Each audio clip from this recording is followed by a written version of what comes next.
I'm really happy to be here in the Art Philippines, in the fair, to speak about my grandfather's work.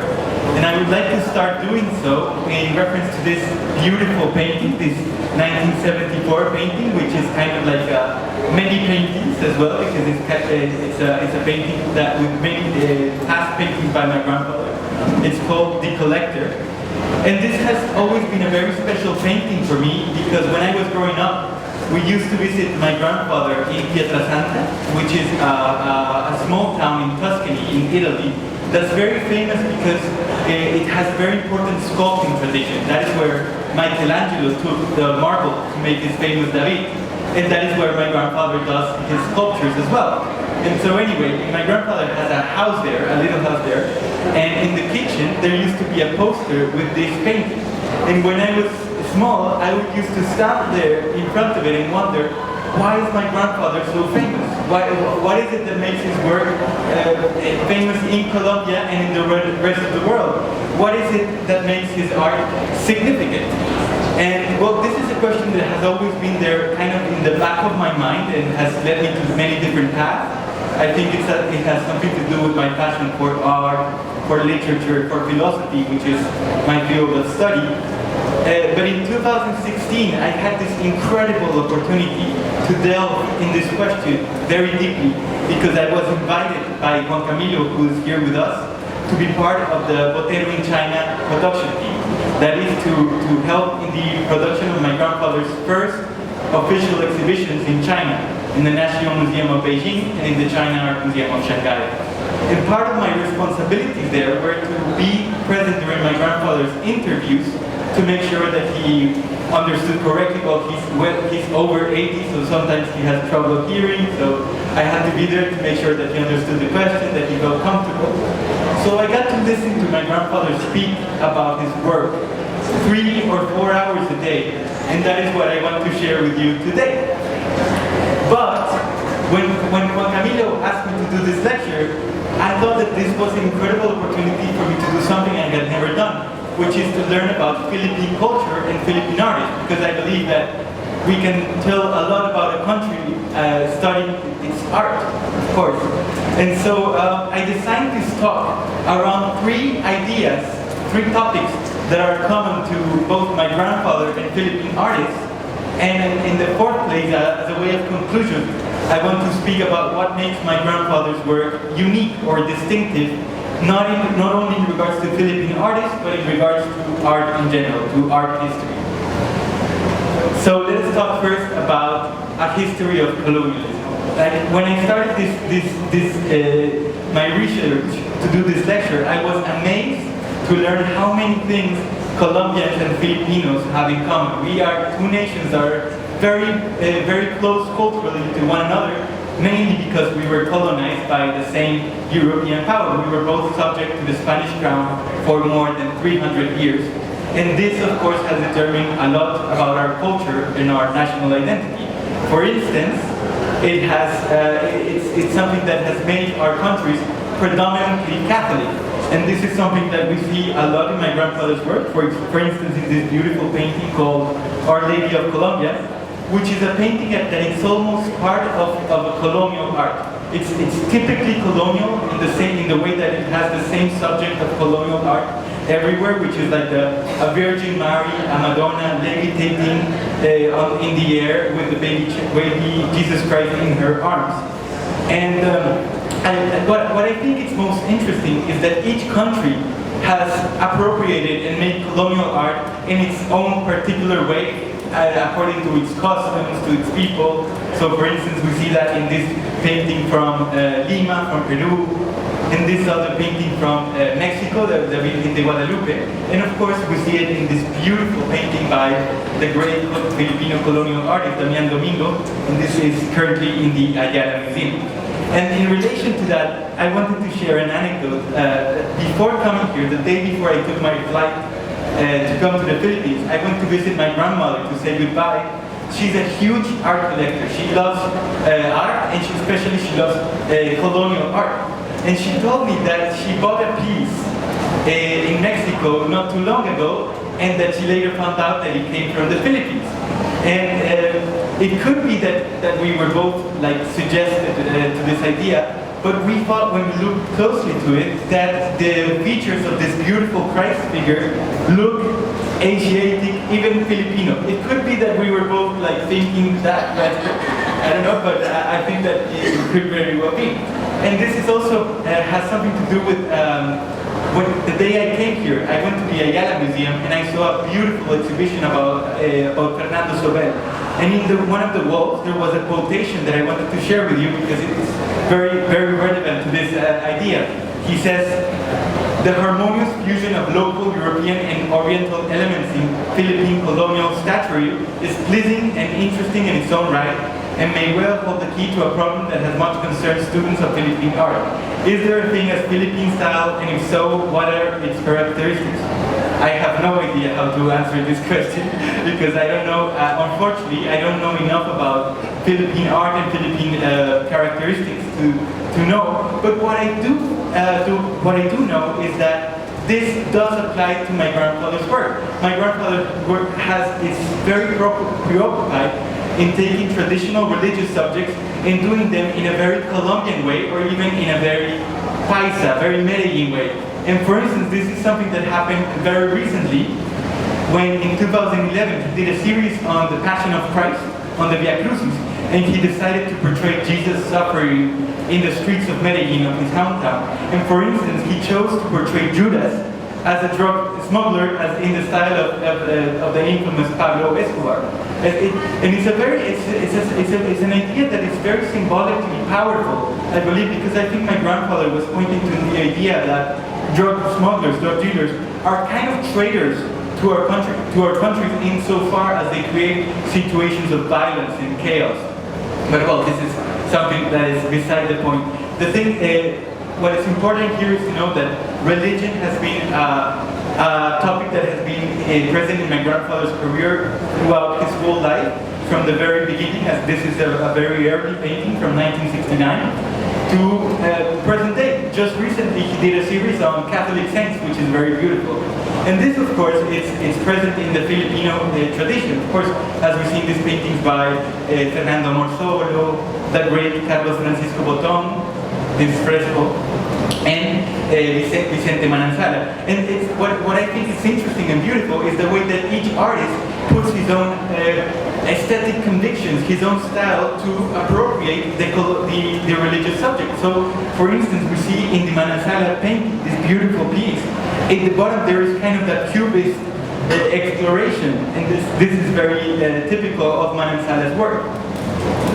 But anyway, the religion has been very important in my grandfather's work, but at the beginning, his approach to this subject was a bit critical. Not to religion itself, but more to the church as a political institution, because my grandfather said when he was growing up, the church had a very dominating, asphyxiating presence. Everything had to come by the local parish, everything had to be approved by the bishop, and this is something that my grandfather used to say, the local parish is like the mayor, and the bishop is like a king in our city. And this is something that we see very clearly in this painting, in which the presence of the bishop is kind of overtaking the Colombian landscape behind, in the flags that are put behind.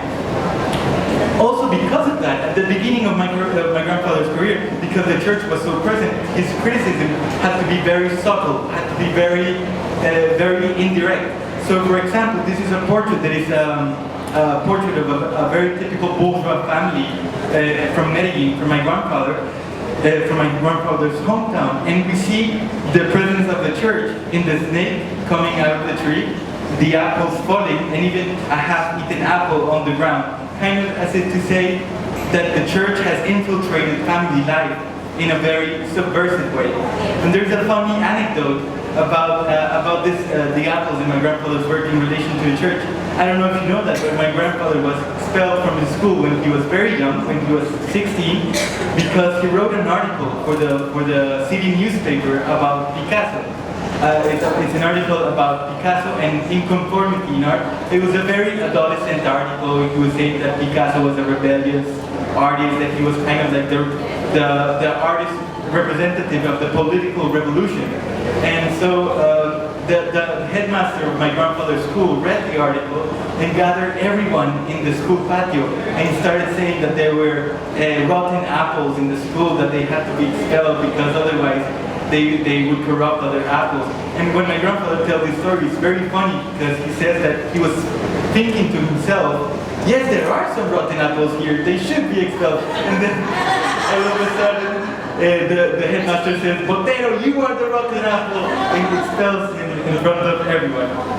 Well, anyway, another way my grandfather approached critically the subject of religion is in a series of portraits he did during the 70s, in which he alluded to the military dictatorships that unfortunately were taking hold of Latin American countries at the time, and from what I've heard in Philippine history, unfortunately here as well with the Marcos dictatorship. And so my grandfather decided to portray these military dictators in the manner of Velázquez. This is a reference to the famous Meninas, in which Velázquez puts himself into the painting, but it's also a reference to the way that the artist is satirizing the powerful in the country without them knowing. They think that he's doing like a beautiful painting about them, but in truth, he's kind of making fun of them or denouncing their evil, as we see in the snake crawling down the mountains in a very insidious and very damaging way. And this is something that we also see in the work of Benedicto Cabrera, right? He was also very courageous in denouncing the Marcos dictatorship. Well, in any case, this was at the beginning of my grandfather's career, but as he progressed in his trajectory, he became more famous, he had less time to visit Colombia, he also became a bit more nostalgic. And he decided to approach the religious theme in a more comical way. So, for example, this is a very religious subject, a very traditional religious subject, the representation of heaven and hell, which is like something that has been in the art world since Dante wrote the Divine Comedy and made this. We can find in the Renaissance these beautiful representations of heaven and hell. And for instance, this is a couple of frescoes my grandfather did for a church in Pietrasanta, the town I was telling you about. Like, he inscribed himself in Italy. He managed to put himself in Italian history as well. And he decided to do something that I've always thought was very funny. He decided to place himself in hell. He is in the back of the painting, like kind of buried in the ground. It's something that was very, like, it was a comical gesture. He put his wife as well. Her name is Sofia, and she's in the right part of the painting.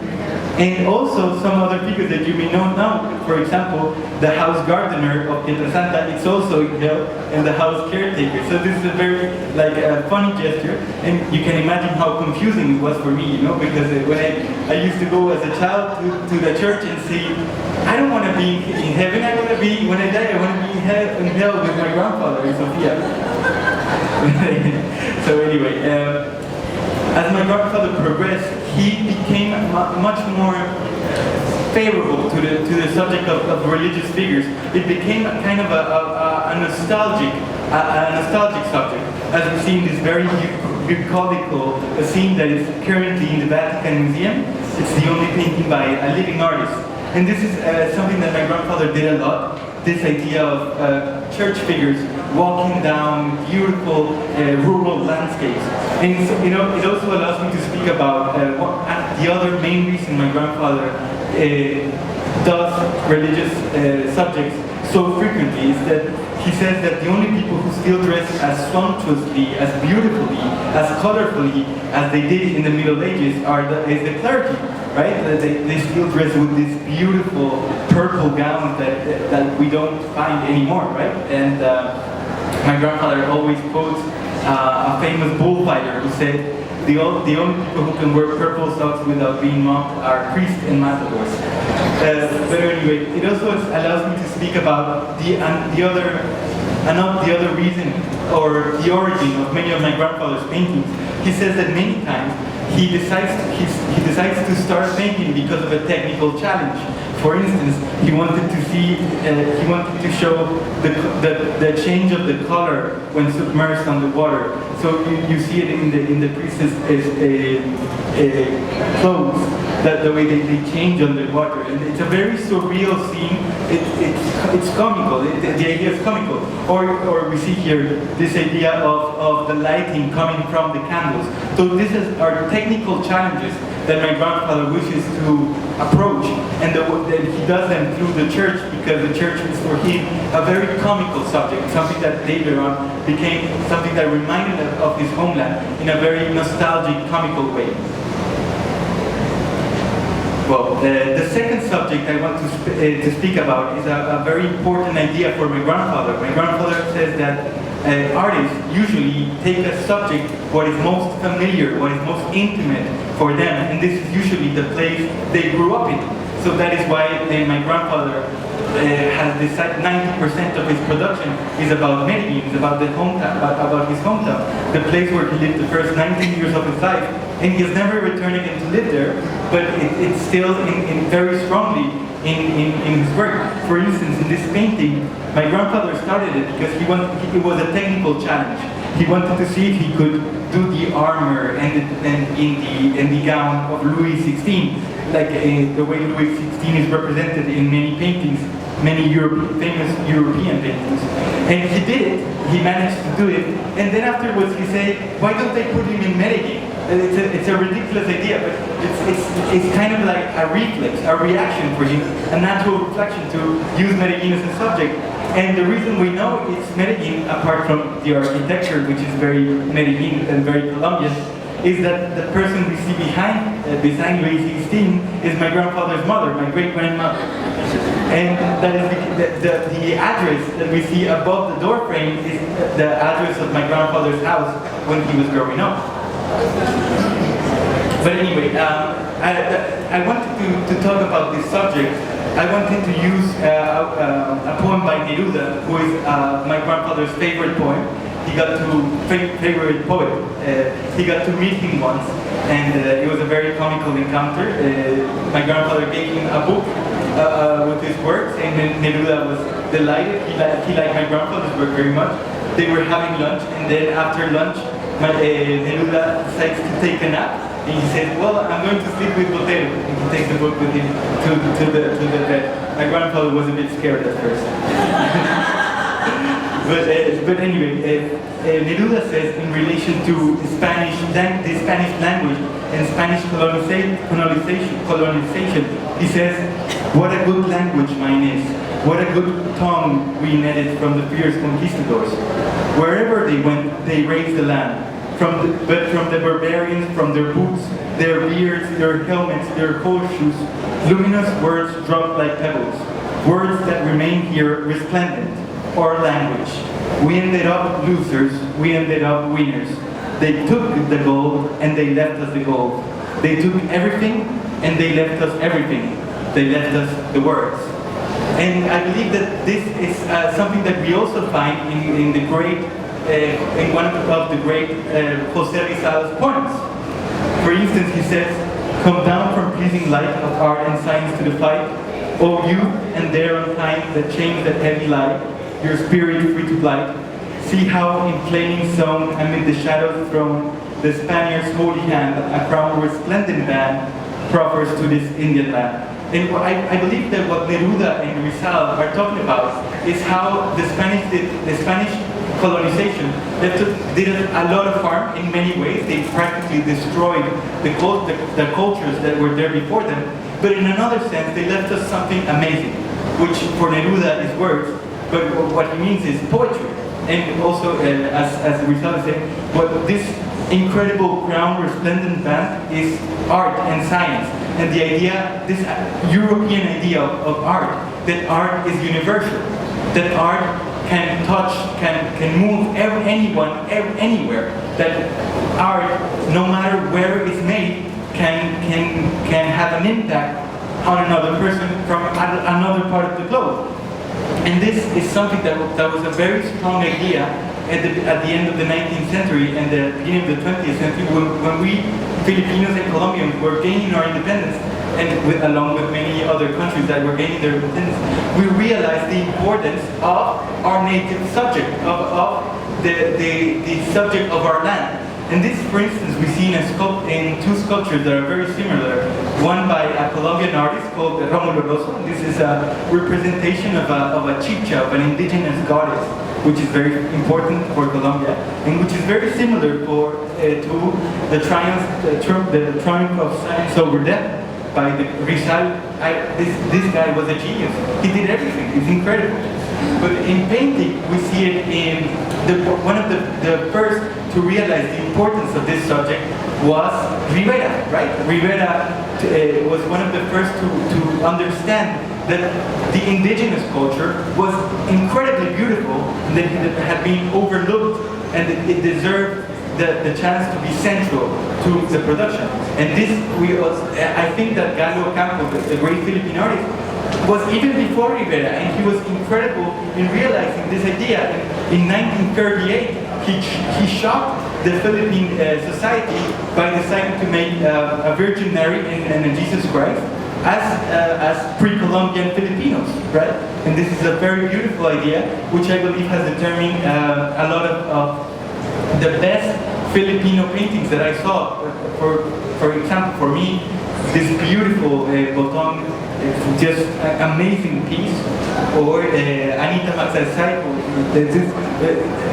when they take the Filipinos as subjects, it becomes so powerful, and I, as a Colombian, can appreciate it in its full splendor. And this, of course, was also done by my grandfather in a work that you may not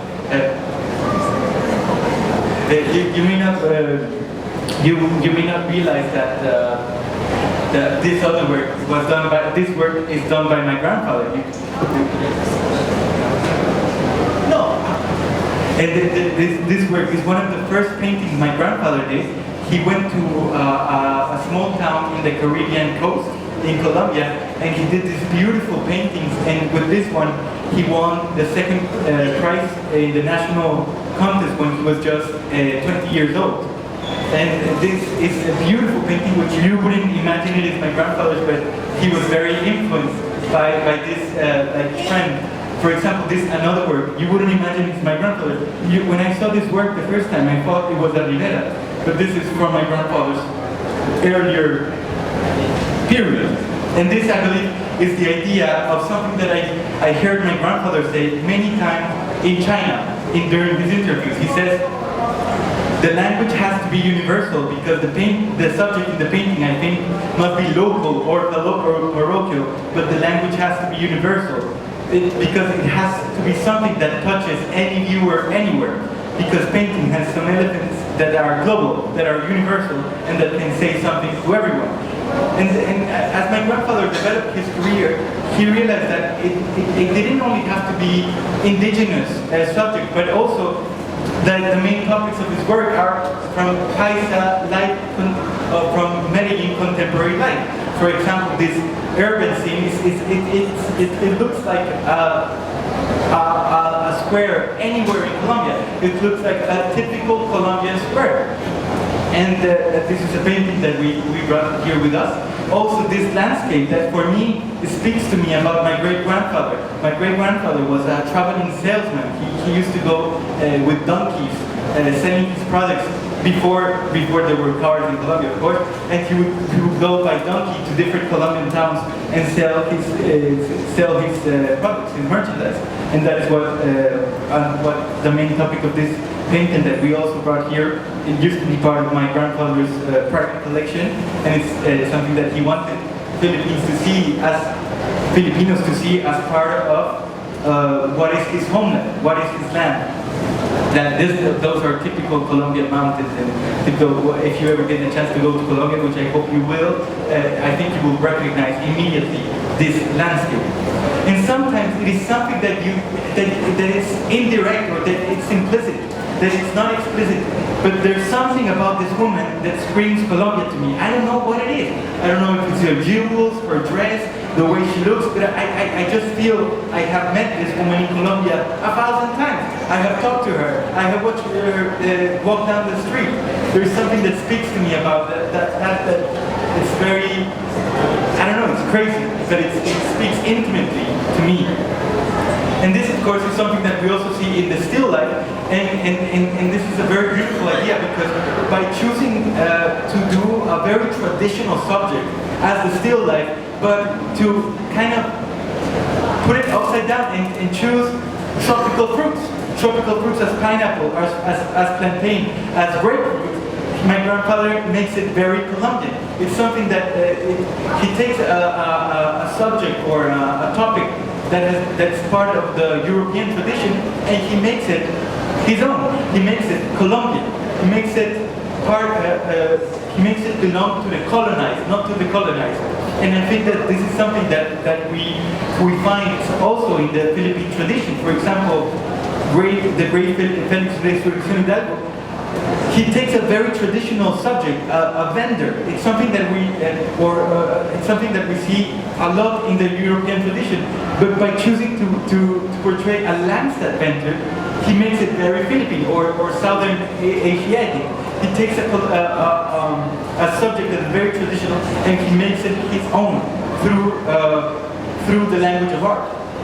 And this is also we see in Fabián de la Rosa as well, or Amar Solo's mango gatherers, right? It's something that I believe it must speak to you in a very intimate way that I as a Colombian can appreciate, but cannot feel in the same intensity that you feel. Or for example, Vicente Mananzales, like fish are everywhere in the world, but there's a way that he makes this still life with fish that it sounds like what it looks to me very Philippine. It felt very Philippine. Or also this beautiful painting by Fabián de la Rosa that if I want to say it right, Kundiman. When I saw this painting, I immediately wanted to hear Kundiman. I wanted to learn about Kundiman, and I looked for it in YouTube. And what is my surprise when I hear Kundiman? It sounds like a Colombian song, a Colombian Botero. And again, the similarities between our nations so strong. And the proof of it is that I put Colombian song. This is what we call bolero in Colombia. It's a very traditional music style, and especially it's very strong in my grandfather's region. And that sounds so natural to me. That sounds like, maybe I'm crazy, but it sounds like the guy is playing that piano. And this idea that music, that art sometimes comes with a certain soundtrack.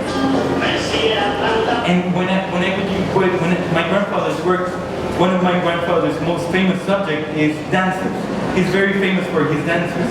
And in my mind, the movement that Picasso initiated with drag, right? And that I think it had, of course, also a very important impact here through the great Vittorio Dales, right? Like he, with his movement of the 13 Mothers, Dales brought the vanguard to the Philippines. And actually, Dales was so good that he actually realized that there was something before that was influential for Picasso, which is, if we see this painting, this beautiful Tuigot woman, which also speaks about the native subject becoming important for the Filipino artists. Dales realized that the main influence for Picasso was Cézanne. And like before, like the real initiator of Cubism, well, it is Picasso, but Cézanne as well, who was before Picasso. And for my grandfather, Cézanne is also one of the great ones, as we see in this beautiful portrait of him that is in the Botero Museum in Bogota. But of course, we see it in the great modernist tradition of the Philippine art, as this beautiful painting by Legazpi, again, with a very traditional subject, and making it universal and appropriated in a beautiful way. Or this beautiful painting by Fernando amazing work that also speaks volumes about the influence of the modernist vanguard movement in the Philippines. And we also see in my grandfather's work, again, you wouldn't realize this is a painting by my grandfather, but actually this is a portrait of my grandmother.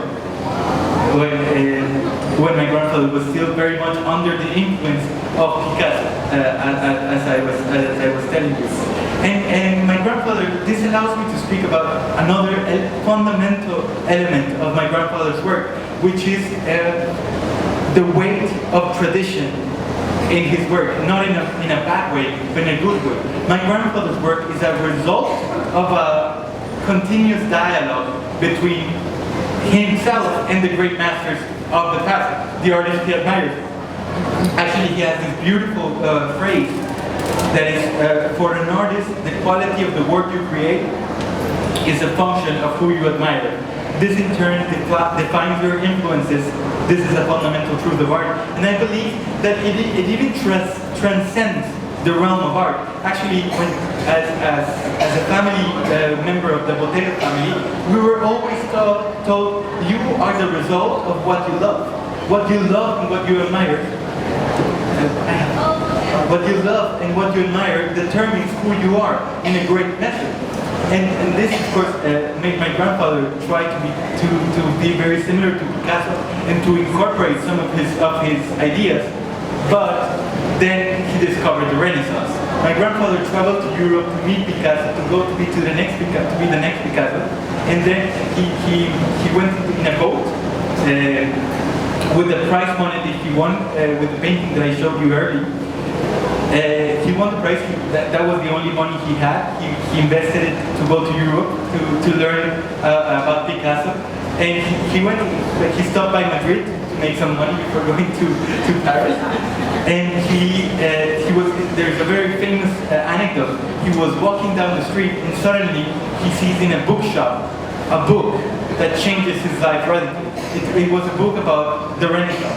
It was a book by Bernard Berenson called The Art of the Renaissance, and it was open in the bookshop window. It was open in a reproduction of Botero de la Francesca work, and it was as if my grandfather was hit by a lightning. At that moment, he decided he no longer wanted to go to Paris to become the next Picasso.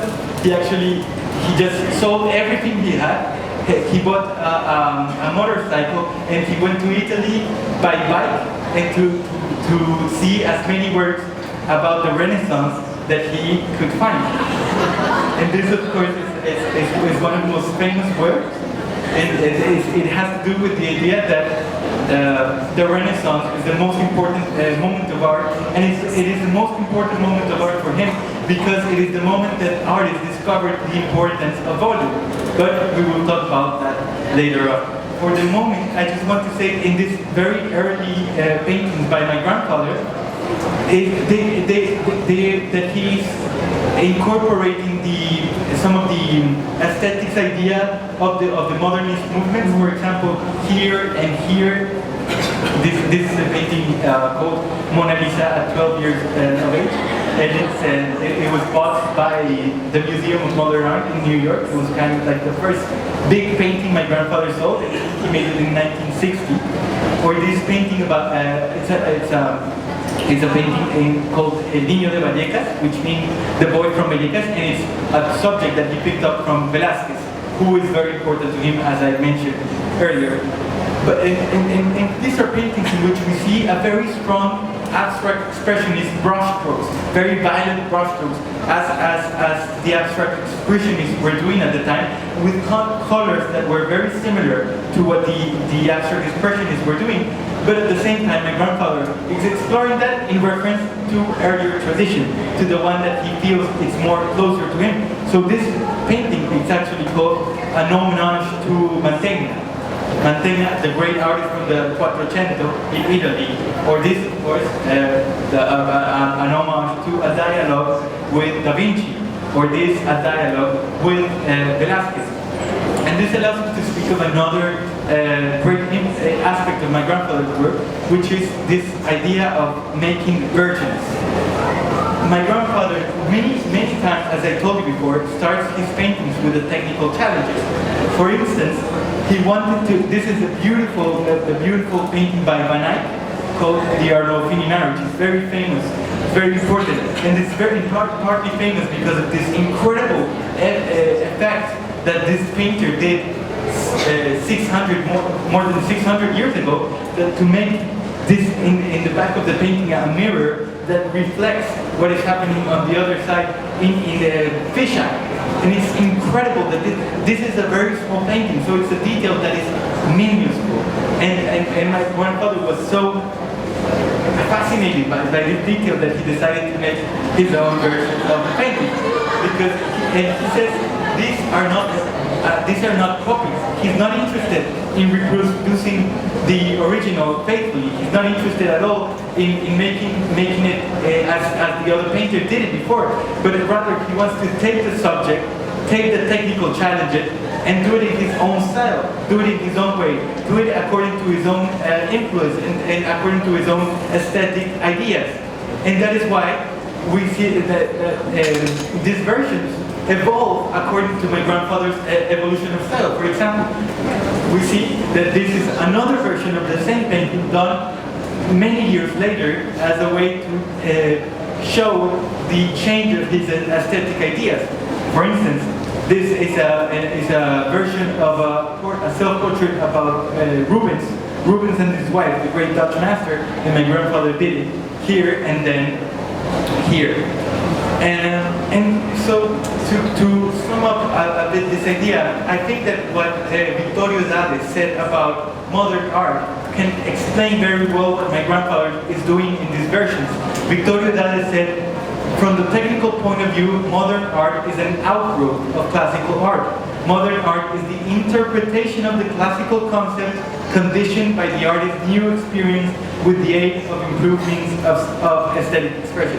And I believe this applies to my grandfather's work like a ring to a finger. Incredible.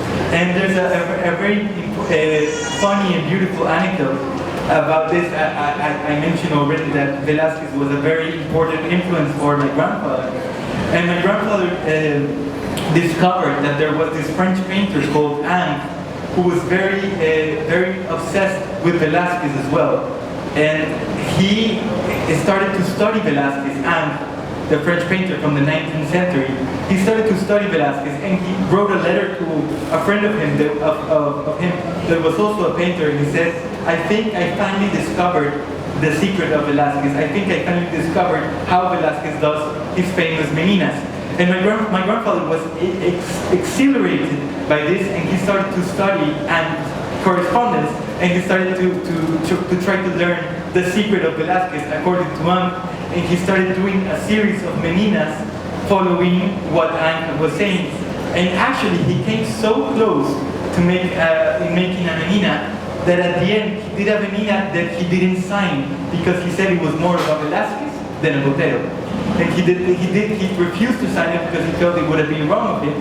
So he hung it up in his studio. This is a picture of that painting. And he never signed it and he never sold it because he said that would have been doing a copy, and he's not interested in doing a copy.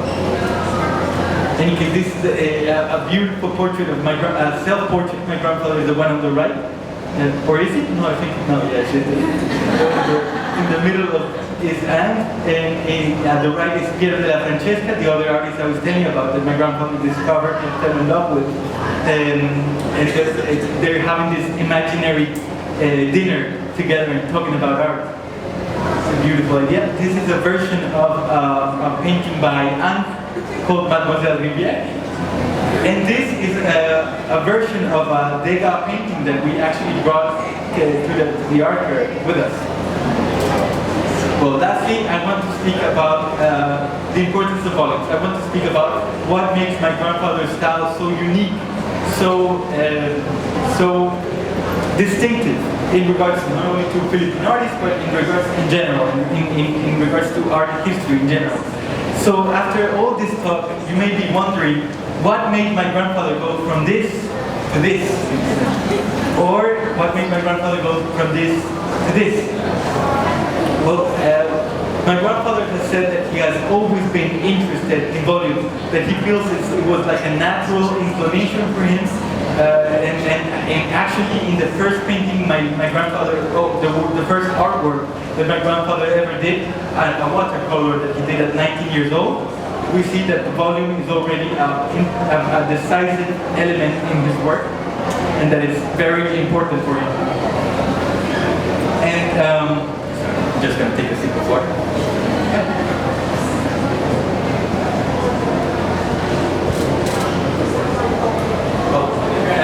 Now I'm going to talk about this painting, which is very famous, very important for my grandfather, because he said that he discovered his style through this painting. As we can see, it's a painting that's still very cubist. It's very influenced by cubism, as we see in the instrument below, in the colors, in the way that. But my grandfather said that when he did this painting in 1956, he was in Mexico. He had been invited to Mexico to study with Diego Rivera, to learn about the muralist technique from Rivera himself, who wanted to teach the muralist technique before he died, because he didn't want him to die with him. And so my grandfather was one of the lucky artists who were invited to go. Unfortunately, he was lucky to be invited, but not lucky enough, because Rivera died before my grandfather got the chance to meet him. But anyway, my grandfather was there, and one day he decided to do a still life with a guitar. And he went through Mexico looking for a guitar, but he couldn't find a regular guitar. He only found one of those big guitars that mariachi played. And he was attempting to reproduce this guitar in his painting. And he made the hole very small, like we see in this painting. And by doing the hole very small, he realized, he saw that the volume expanded immediately in such a way that the figure became monumental, that the figure grew, and that the volume became exaggerated, and with that, the piece became more powerful, became more exuberant, became more sensual, became more voluptuous. And that is why my grandfather decided to adopt this style. He said that his true talent was to figure out the importance of this moment, to understand that this is what he had to do, what he had to do the rest of his career, to perfect this idea of volume. And that is why when people say that my grandfather paints fat people, he doesn't agree with that, because he's not interested in painting fat people. Actually, he's interested in exploring volume, in exaggerating volume. And that is the proof of that is that even objects that are by definition thin, that are by definition skeletal, he does them in a volumetric way.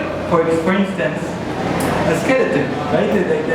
Even a skeleton is done by my grandfather as if it was volumetric. He exaggerates the volume in the skeleton to make it his own style. And this is also a painting which the influence of Mexican tradition is very, very important. But that is what differentiates my grandfather from other artists who, in a very valid way, in a very interesting way, are interested in overweight subjects or obese subjects. For example, the great Lucian Freud. This is a painting of a person who is fat. Or, for example, Jenny Saville, who recently sold this painting for 12.5 million in Sotheby's. This is a painting of someone who is overweight or is weak. This is a painting of something that is fat. Or Raymond Legaspi, a Philippine artist. He does overweight subjects. He's interested in doing obese subjects. For example, here we see a Beatles portrait done as if the Beatles had certainly gained a lot of weight. And this is very different to my grandfather. My grandfather is not interested in doing overweight subjects.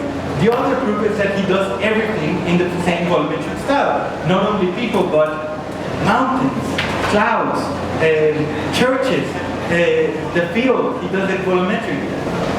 Animals as well, as we've seen the snake that we brought here, is done in the same volumetric manner that reveals that my grandfather is not interested in doing fat snakes, but doing snakes in a volumetric manner. The doors, the buildings, the umbrella, everything is done in the same style. And that is what's important.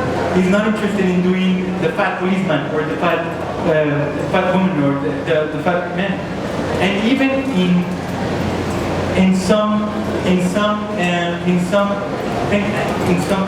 we see that anatomically these subjects are not fat. They are very volumetric, but they are not fat. So this is a very interesting idea that it's very different from an artist who does overweight subjects. Here we see, for example, the violin, the instrument is also done in the same volumetric style. This painting that we brought here as well. The bricks in the wall, the dog, everything done in the same volumetric manner. And of course, this is also done in the still life, as we see in this beautiful painting, which my grandfather is one of the few artists who does charcoal in such a large format, because charcoal is a very difficult material. Charcoal smudges very easily. The same with sandwich. My grandfather has become a master because, given that he is so obsessed with the Renaissance, he has always wanted to do what Renaissance artists did, which was to master as many plastic techniques as they could. Well, you know, the Renaissance masters, they were architects, sculptors, they painted with pencil, with charcoal, with sandwich, everything. That is what my grandfather has been intent in doing throughout his career. But anyway, the still life is a very important subject for my grandfather, because still life is something that I think anyone who has ever attempted to draw or to paint seriously has attempted, anyone who has tried to draw or to paint or wants to be an artist has tried to do a still life, because it's the easiest subject, right? Before you can get someone to pose for you during hours and hours, you put a teacup, a tea kettle, and well, you don't put that because you can't find that, but you put something like that in the table, and then you try to do it. So it's something that has been done for millennia in many different styles, and to make a still life in your own unique style is to succeed as an artist. It's something that my grandfather says. Some grapes that my grandfather did, as well fruit volumetric in a volumetric wine. But my grandfather has this aesthetic idea that he calls the test of the orange. My grandfather says that to be an artist, to be a true artist, an artist has to pass the test of the orange.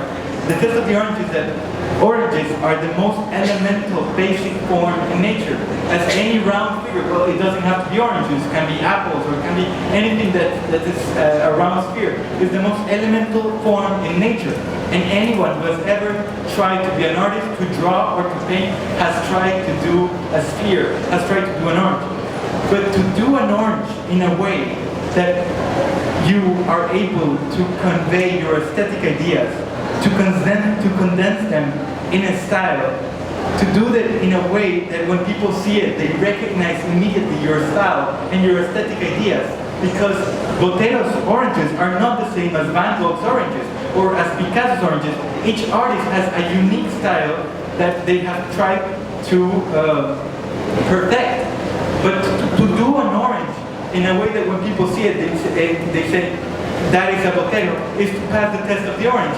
Because my grandfather says the history of art is not the history of people who paint good or who draw well. It's the history of art is the history of people who have had personality, who have had unique ideas, unique aesthetic ideas, and have condensed them in a style, and have used the style and perfected in a way that stays in history. So to sum up, I think we've talked about how my grandfather's work in Colombia in general has many elements in common with the great Philippine art tradition and with the Philippines. We have talked about how we share a history of colonialism and religion in a way that affects our national identity, our culture, our art. We have seen how by taking local subjects, an artist manages to take what's local and make it universal through the language of art.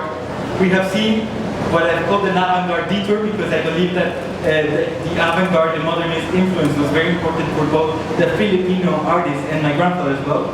And we have talked about my grandfather's unique style. And I hope you enjoyed this lecture, and I thank you very much for coming here.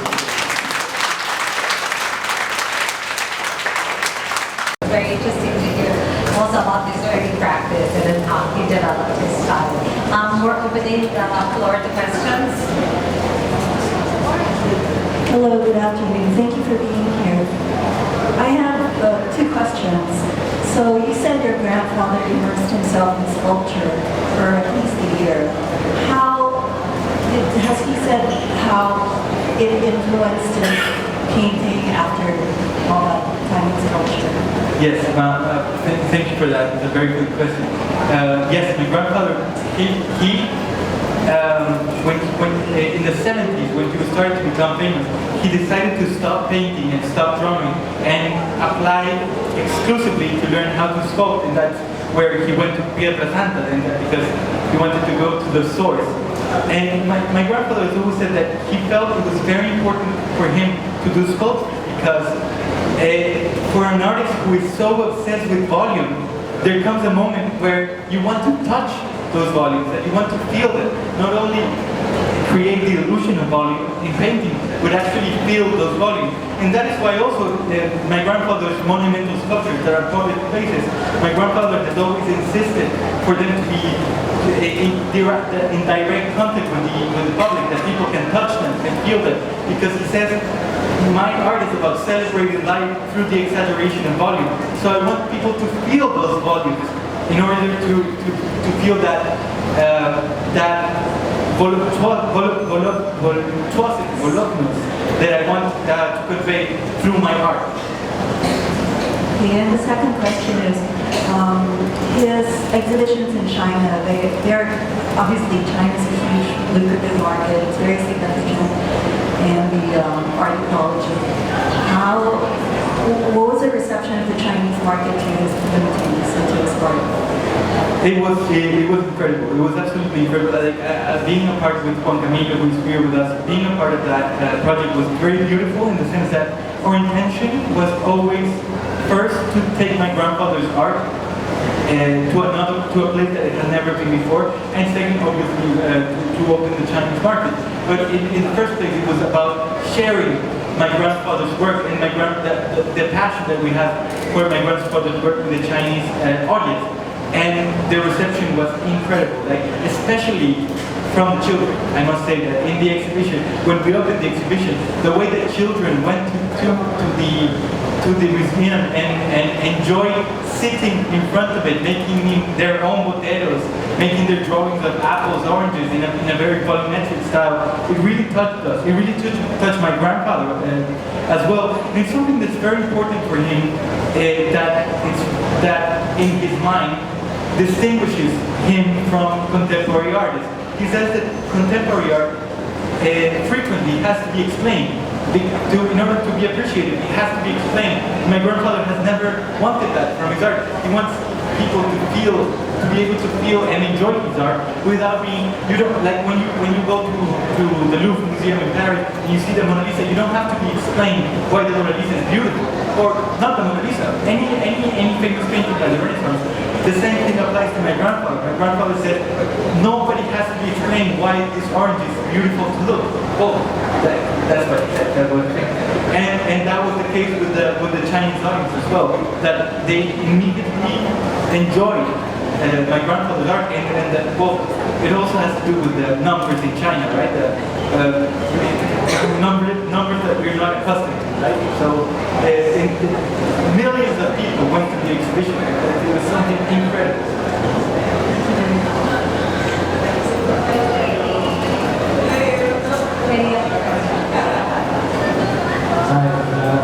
Thank you for the good presentation, Felipe. I particularly like the comparison that you drew in order to come to the conclusion that art is similar regardless of where people come from. And I just want to share two other things that you might want to add when you're studying the similarities between the Philippines and Colombia. And one of them is more of something to think about. You know about the Wayu tribe, the Wayu people in Colombia, and the weaves that they make. The indigenous tribes in Colombia, which is quite similar to the indigenous weaves in the Philippines, from the tribes in Mindanao or the Inabel kind of fabric. To think about the thing that caught me when I saw this was these people made this before the Spanish came, but these people were in Colombia doing the same thing as people in the Philippines, and they had no point of contact before the Spanish. So I think that's one thing that really stands out of the similarity. True, and I was another instance in which I thought there was incredible our similarities between Philippines and Colombia that I didn't mention because it was before the Spanish colonization. Both our countries were the pre-Hispanic tribes were very linked to gold, to the gold tradition, to gold manufacture. I saw this beautiful exhibition in the Ayala Museum about the manufacture of gold and the function, the social function of gold. And that is one of the most important elements for pre-Columbian tribes in Colombia. That one of our most important museums is the Gold Museum, where the pre-Columbian pieces are, and it's incredible. Yeah, and the second thing is, now what I looked at is what I saw post-Spanish, which is the political formation of the Philippines and Colombia. Very quite similar. You look at Colombia, you have the government, sometimes it's very left-leaning, competing with oligarchs who have been in power for a long period of time. And then you have separate movements. You have the FARC, you have the ELN, and when you look at the Philippines, it's the same thing. You would have the NPA, which is the communist, which is very similar to the FARC rebels. You have the MNLF, which is a breakaway, which is similar to the ENLF. And you also see at the top of the political structure, there is the left versus the established oligarchs, which I think also gives you a comparison and more understanding of how the countries evolved post-Spanish occupation. Yeah, well, I believe that many countries that were European colonies share a very similar political evolution after the departure of the colonizer. And this is, I think, it's one of the most fascinating subjects for me, and the way that we can truly overcome colonization. That it's not something that is done only when the colonizers leave, but it's a mental process that we have to take, even and especially through art. That is why I believe in the importance, the importance of that movement of taking the native subject as a center of artistic production. And I, for example, in this painting over here, in which my grandfather is doing a reference to Mantegna, he's also doing, without saying it, a reference to the pre-Columbian art, to pre-Columbian sculptures in San Agustin.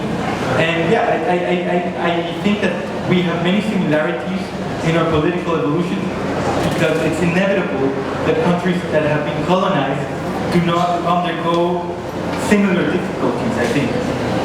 Thank you.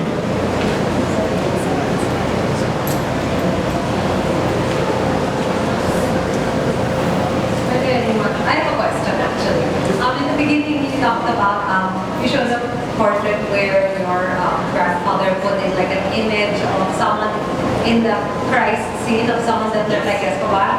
And then there was a lot of early criticism of the Catholic Church. Right. Did he continue that kind of social political critique? Yes, he did. Actually, in the book that is outside in the catalog of the Shanghai exhibition, we can look at a portrait of the military dictatorship done very recently. And for example, the series I was alluding to earlier about the Catholic saints has a similar criticism in a very indirect, subtle way. Not in a very direct, explicit way, but in a very subtle way, because these are saints that are very elegant and fashionable and kind of like rich society ladies, right? And this is a kind of criticism saying these powerful figures of the Catholic Church are often, very powerful society members. That this is a power structure that is in earth as it is in heaven, right? And so yes, I believe that many of my grandfather's criticisms are very satirical, are very subtle. That it's not something that you see immediately, it's something that's very symbolical. As I was in this idea of, for instance, this criticism of, well, I don't know if it's a criticism or rather a denunciation of the treachery of drug dealers or of drug smugglers in our countries, in our societies. Hi, thank you again for the talk. It was well thought out, well researched, and very relatable to us. Now I have a question that has less to do with the specific art form, but more to do with your relationship with your grandfather. I'd like to know more about him as a man, and you provide a very unique perspective. How did you relate to his grandchildren? What was his daily routine? Was he a person who liked to tell stories? Can you tell me more about the man? Well, my grandfather's father died when he was just 4 years old. So my grandfather was never very good with kids, with little kids. I think he was shy. He's a very shy person. So when we were growing up, it was slightly difficult to relate to him because he's very shy. But he has always been an extremely generous, affectionate man in his way. And as we grew and understood more about art and art history, and we were able to have conversations with him about art, right? So one of the great highlights of my life was, ask my grandfather when I started to develop myself intellectually. My grandfather, what do you think about this? What do you think about that? What do you think about this artist? What do you think? Who has been the most interesting person you have ever met? Stuff like that. To meet him as a person. But yeah, he's a very interesting, open person. Like he's shy, but he's always been a very good father figure for us, and he's an incredible person. You were asking me about his daily routine. My grandfather does one thing and one thing only: paints and works. That's all. Like that's what he loves. He has always taught us, his family members, that if you love what you do, you don't ever have to do a single day of work in your life. So my grandfather, for example, is a person that does not believe in weekends. For example, for him the division between weekdays and weekends is absurd because he paints every day. So it's not something that he does on or holidays, for instance. When we go to visit him, we know that the time that he spends at the studio is sacred. That he has to spend like 8 or 10 hours a day working in his studio, and that we'll see him in the night, and he will be very open to talk about what he's doing, about what he thinks about art. But yeah, that's my grandfather's main love in his life is his work.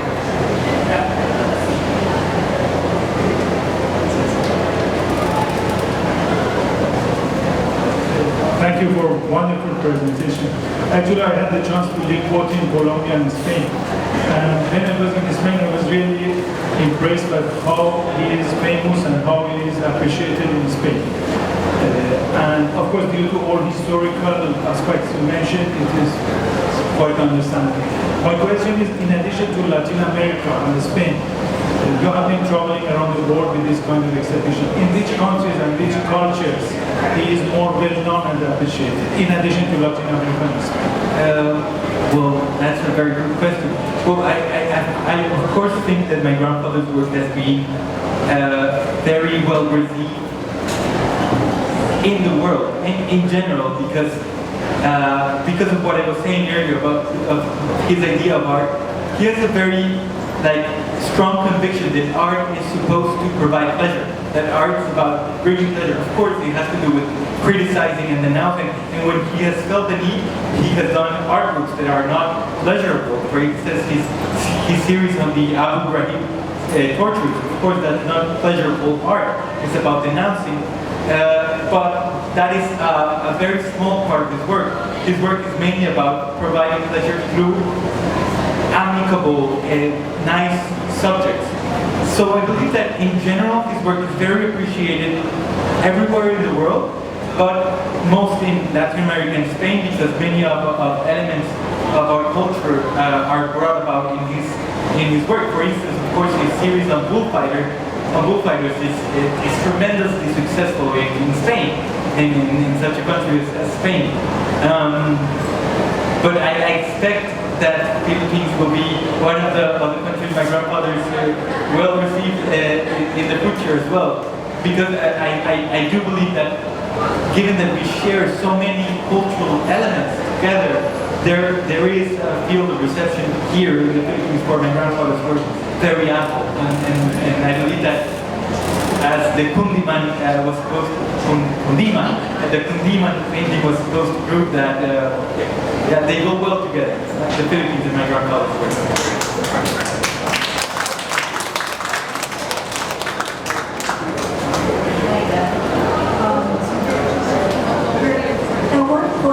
Your grandfather consider himself to be, what he wanted to set out to achieve.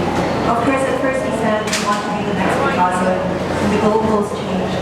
At what point was he first really proud of his stature as an artist? And was his career trajectory always up on the rise, and was there ever a lull?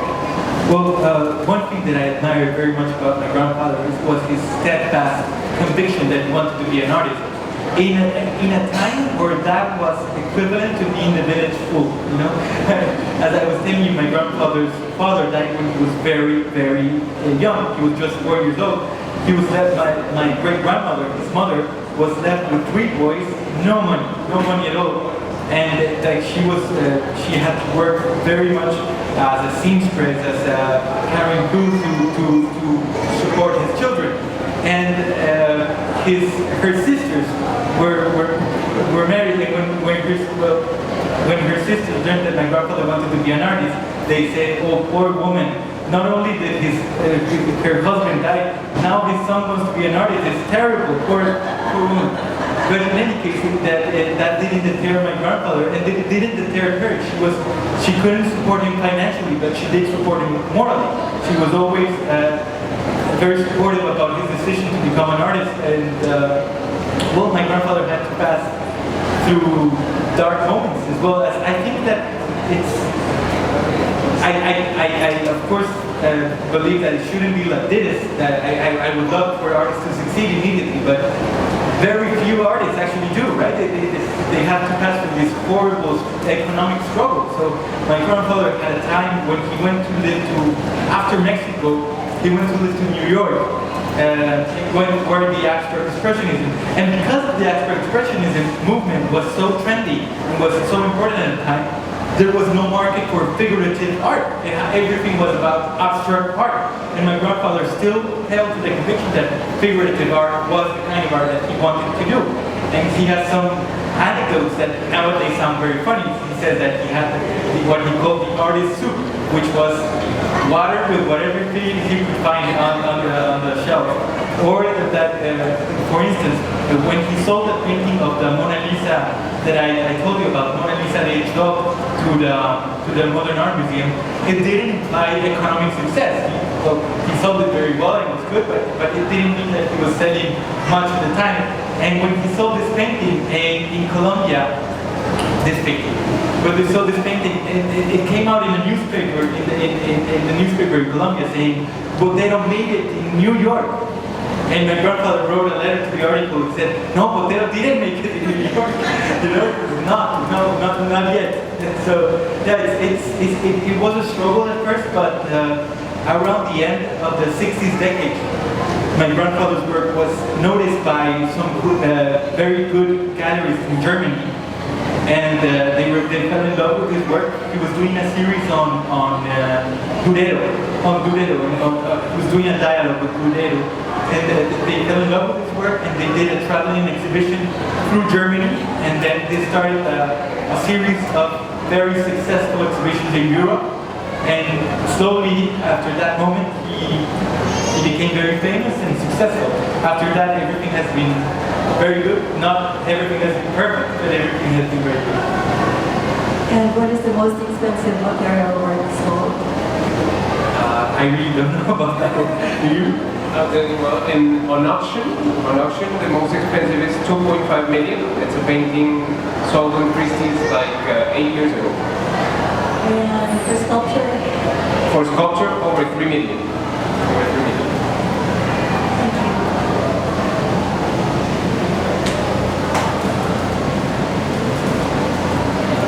Good afternoon. I'd just like to ask, your grandfather was then labeled as the village fool, and now he is the man behind Botero. So what is his take on this one, that he is the man behind Botero?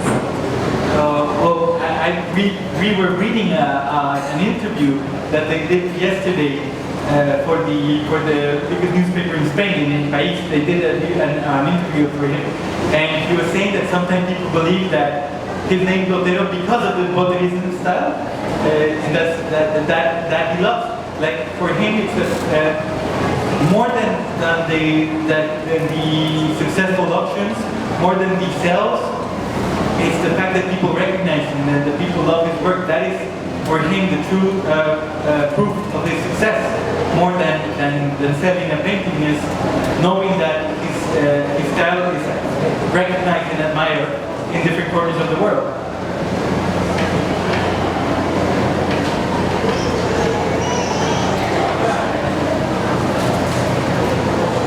Hello.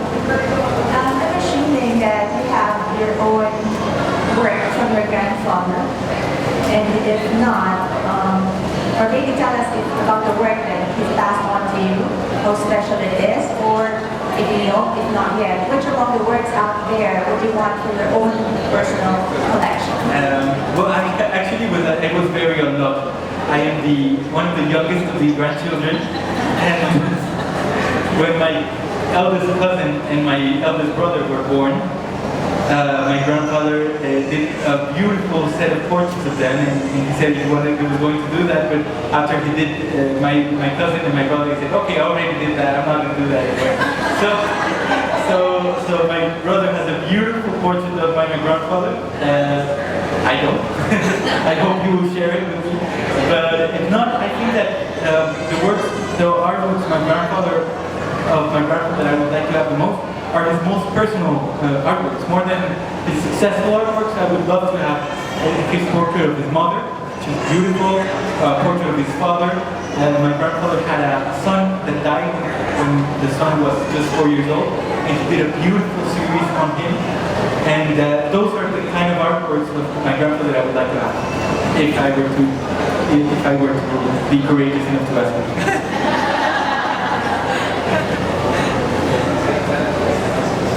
Well, thank you so much, Felipe, for this beautiful presentation, and I just want to invite all of you. We have a video room inside the Botero booth where you can see some clips about a movie that we're releasing this movie. It's called Botero, the film. The film is coming out in Colombia in April. Hopefully one day we can do a viewing here in the Philippines. I'm sure we will do. But you know, you will find very nice videos and photographs on those clips. So if you have 5 to 10 minutes to sit down inside there and see more about the life of Botero, we would really like it for you to do.